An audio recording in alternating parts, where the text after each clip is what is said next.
Life ఎక్కువగా disturb అయ్యేది చిన్న చిన్న విషయాలకే బాధపడడం, అలగడం, కోపం తెచ్చుకోవడం, ఎదుటి వాళ్ళు మనకి రెస్పెక్ట్ ఇవ్వడం లేదని, మనం చూపించినంత లవ్, కేరింగ్ ఎదుటి వాళ్ళ దగ్గర నుంచి అంత రెస్పాన్స్ మనకి రావట్లేదని, మన పీస్ ఆఫ్ మైండ్‌ని మనమే పాడు చేసుకోవడం. దీనికున్న ఒకే ఒక్క సొల్యూషన్ మనల్ని మనం కంట్రోల్ చేసుకోవడం. ఎదుటి వాళ్ళని మనం కంట్రోల్ చేయలేము. వాళ్ళు ఎలా బిహేవ్ చేస్తారనేది పూర్తిగా వాళ్ళ ఇష్టం. వాళ్ళెందుకు అలా బిహేవ్ చేశారు అని కారణాలు వెతకడం మన పని కాదు.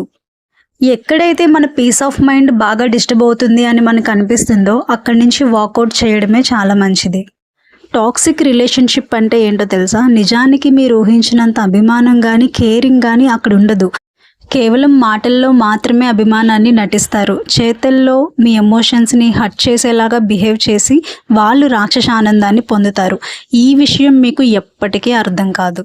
నిజానికి ఆ విషయం మీకు అసలు అర్థం కాకుండా మిమ్మల్ని వాళ్ళ బిహేవియర్‌తో మ్యానిపులేట్ చేస్తూ ఉంటారు. దీన్నే టాక్సిక్ రిలేషన్‌షిప్ అంటారు. ఇద్దరి వ్యక్తుల మధ్యలో ప్రేమ అనేది ఉంటే సరిపోదు. ఒకరి మీద ఒకరికి గౌరవం కూడా ఉండాలి. మీకు రెస్పెక్ట్ గానీ, టైం గానీ ఇవ్వని వ్యక్తుల చుట్టూ మీరు తిరుగుతూ ఎప్పుడు వాళ్ళకి అవైలబుల్‌గా ఉన్నారు అంటే ఇంకా మిమ్మల్ని మీరు చీప్ చేసుకుంటున్నట్టే అర్థం. మీ ఎమోషన్స్‌ని మీరు ఎప్పుడు కంట్రోల్ చేసుకోండి. బియాండ్ దేర్ థాట్స్ అంటే వాళ్ళు మీ గురించి ఆలోచించనంత గొప్పగా మీరు బ్రతికి చూపించండి. చిన్న చిన్న విషయాలకే మీరు ఈజీగా అప్సెట్ అయ్యేలాగా మీ నేచర్ ఉంటే పీపుల్ ఎప్పుడూ కూడా మిమ్మల్ని హర్ట్ చేసి హ్యాపీ ఫీల్ అవ్వడానికే ట్రై చేస్తారు. బీయింగ్ స్ట్రాంగ్ అనే మాట వినడానికి చాలా ఈజీగా ఉంటుంది కానీ నిజానికి అలా బ్రతికి చూపించడం చాలా చాలా కష్టం. ప్రయత్నించండి. Thank you so much for watching అందరికీ.